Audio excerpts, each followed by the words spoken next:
Bahagya ng tumaas ang tsansang mag-develop bilang ganap na bagyo, 50% medium, ang isang aktibong LPA na patuloy na binabantayan sa silangan ng Mindanao na nasa loob na ng PAR.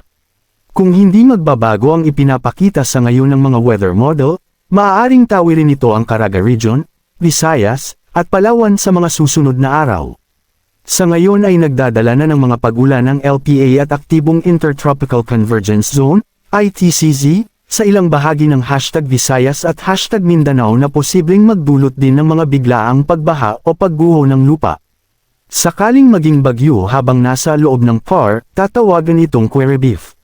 Dahil sa shear line at Intertropical Convergence Zone, ang mga lalawigan ng Quezon, Marinduque, Oriental Mindoro, Bicol Region, Eastern Visayas, Central Visayas, Northern Mindanao, Soxargen, Caraga, at Davao Region ay makakaranas ng maulap na panahon na may kalat-kalat na pagulan, pagkidlat at pagkulog.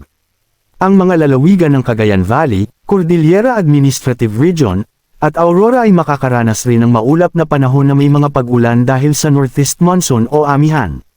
Samantala ang natitirang bahagi ng Mindanao ay makakaranas ng mas magandang panahon, ngunit asahan ang mga pailan-ilang pag-ulan, samantala ang Metro Manila at natitirang bahagi ng Luzon ay inaasahang maganda rin ang panahon, ngunit may posibilidad ng mga ilang mahihinang pag-ulan dulot pa rin ng amihan. Ang natitirang bahagi naman ng Visayas ay makakaranas ng maayos na panahon, ngunit may posibilidad ng mga pag-ulan dulot ng localized thunderstorm. Update: ayon sa 10-day rainfall accumulation forecast ng ECMWF model, asahan ang malawakan at matinding pag-ulan sa halos buong silangang bahagi ng bansa. Kasama ang malaking bahagi ng Visayas at Mindanao dahil sa kombinasyon ng ITCZ, amihan, shear line at ang pamumuo at paglapit ng potensyal na sama ng panahon ngayong linggo.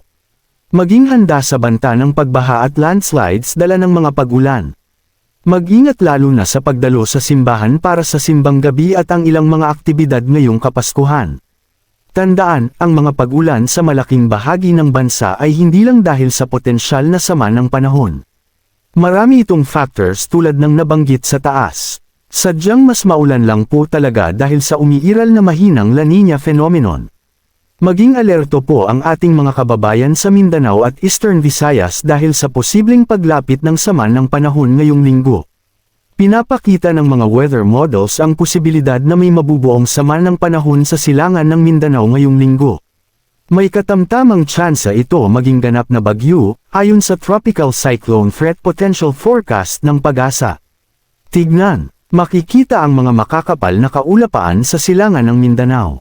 Ayon sa Pag-asa, ngayong araw, ang Caraga at Davao Region ay makakaranas ng kalat-kalat na pag-ulan na may pagkidlat pagkulog dahil sa Intertropical Convergence Zone. Samantala, ang natitirang bahagi ng Mindanao naman ay makakaranas ng bahagyang maulap hanggang sa maulap na panahon na may pailan-ilang pag-ulan, pagkidlat at pagkulog dulot pa rin ng ITCZ. Maulap na panahon asahan sa ilang bahagi ng bansa. Ayon sa Pag-asa, patuloy na nakakaapekto ang amihan o Northeast Monsoon sa malaking bahagi ng Luzon kasama ang Metro Manila, samantala ang shear line naman ay nakakaapekto sa silangang bahagi ng Timog Luzon. Ang Bicol Region ay inaasahang makakaranas ng maulap na panahon na may kalat-kalat na pag-ulan, pagkidlat at pagkulog dulot ng shear line. Ang Caraga at Davao Region naman ay inaasahang makakaranas rin ng maulap na panahon na may kalat-kalat na pag-ulan, pagkidlat, pagkulog dulot ng Intertropical Convergence Zone.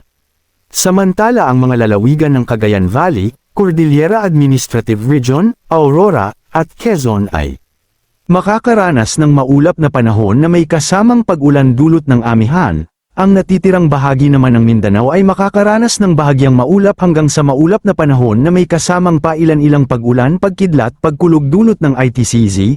Ang Metro Manila at natitirang bahagi ng Luzon ay inaasahang maganda ang panahon, ngunit may posibilidad pa rin ng mga mahihinang pag-ulan. Ang natitirang bahagi ng Visayas naman ay inaasahang maganda din ang panahon, ngunit may mga pailan-ilang pag-ulan, pagkidlat at pagkulog dulot ng localized thunderstorm. Manatiling nakatutok sa Weather Balita para sa bago pang updates. Don't forget to subscribe. Thank you for watching.